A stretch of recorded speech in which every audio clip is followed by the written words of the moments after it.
नमस्कार, मैं हूं राकेश बिकुंदिया। आप देख रहे हैं मालवा खबर। आज होली के पर्व पर हम आपको एक ऐसी प्राचीन परंपरा से अवगत कराने जा रहे हैं जो केवल भारत देश में और मध्य प्रदेश में केवल मालवा क्षेत्र में ही प्रचलित है, और वो भी हमारे आगर मालवा जिले में सबसे ज़्यादा। हम बात कर रहे हैं शक्कर के पारों की और मीठे आभूषणों की। हमारे क्षेत्र में, मालवा क्षेत्र में 100 सालों से यह प्राचीन परंपरा चली आ रही है कि होली के अवसर पर मीठे आभूषणों की यह परंपरा काफ़ी प्राचीन है। 100 साल पुरानी इस प्राचीन परंपरा में रंग बिरंगी मालाओं एवं आभूषण को पहन कर के नन्हे नन्हे बच्चे होलिका दहन करने के लिए जाते हैं। इनकी पूजा की जाती है और धुलंडी के दिन इन मालाओं को बच्चे एवं बड़ों में बांट दिया जाता है। हमारे मालवा क्षेत्र के लोगों का ऐसा मानना है कि होली के दिन इन आभूषणों को बांटने से वर्ष भर लोगों के रिश्तों के बीच में मिठास बनी रहती है। इसलिए होली के दिन छोटे छोटे बच्चे तलवार के रूप में जो हांडियाँ रहती है, जिनको हम लकड़ी की तलवार बोलते हैं, वो लेके जाते हैं। उसकी नोक को होलिका दहन में जलाते हैं और फिर घर पर जाकर के पताशे और आभूषण की ये जो प्रसाद के रूप में इसको बांटा जाता है। प्रति वर्ष होली के त्यौहार के मद्देनज़र लाखों रुपए का कारोबार मीठे आभूषणों और गहनों की इन मालाओं को लेकर हो जाता है।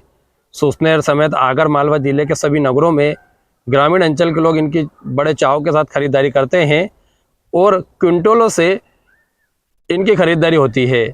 और यह परंपरा आधुनिक चकाचौंध होने के बावजूद भी हमारे मालवा क्षेत्र में जीवित है, जो हमारे प्राचीन इतिहास को दर्शाती है, और इस परंपरा का आज भी निर्वहन किया जा रहा है। अच्छा, हमारे यहाँ पे जो आभूषण जो बनते हैं मीठे शक्करों की, गुड्डा दादा बनाते हैं और भी बहुत सारे हलवाई बनाते हैं, उसकी क्या खासियत है? वो परंपरा कब से चली कि होली के दिन जो है वो उसको मीठे पताशों की माला बनती है, गहने बनते हैं, आभूषण बनते हैं और उन्हीं को अगले दिन जो है खाया जाता है? हर व्यक्ति के किसी न किसी से कोई ना कोई बुराई तो रहती है। कभी ना कभी किसी से कोई का अनबन हो जाती है, किसी प्रकार का कोई बोलचाल वाद विवाद। तो यह पर्व ऐसा है, कहते हैं लोग के बुरा न मानो होली है। तो उस दिन सारे जो भी मन मुटाव है वो सब भूल करके आदमी एक दूसरे को प्रेम से रंग लगाते हैं। मिठाई का तो यह मुंह मीठा करते हैं। होलिका दहन पे भोग लगाया जाता है इन गहनों का। इनको पहनने से पुरानी परंपरा है जो चली आ रही है। पहले यही बनता था, कोई विशेष मिठाई तो थी नहीं, तो इसी कारण ये जो चलन चला आ रहा है ये उसी के अंतर्गत है। अच्छा, वो लकड़ी की तलवार भी रहती है, उसको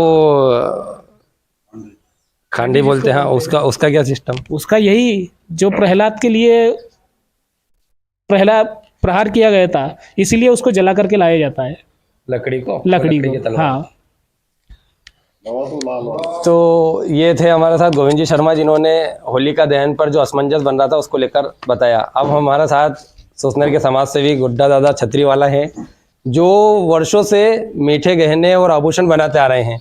हम उनसे जानने का प्रयास करेंगे कि ऐसा कब से हमारे मालवा क्षेत्र में चल रहा है और वो कितने सालों से बना रहे हैं, क्या इसकी खासियत है?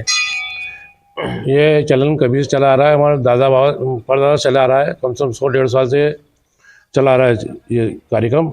और हम भी अभी मेरी उम्र 60-59 साल की हो गई जब से मैं भी इसी काम में लगा हुआ हूँ।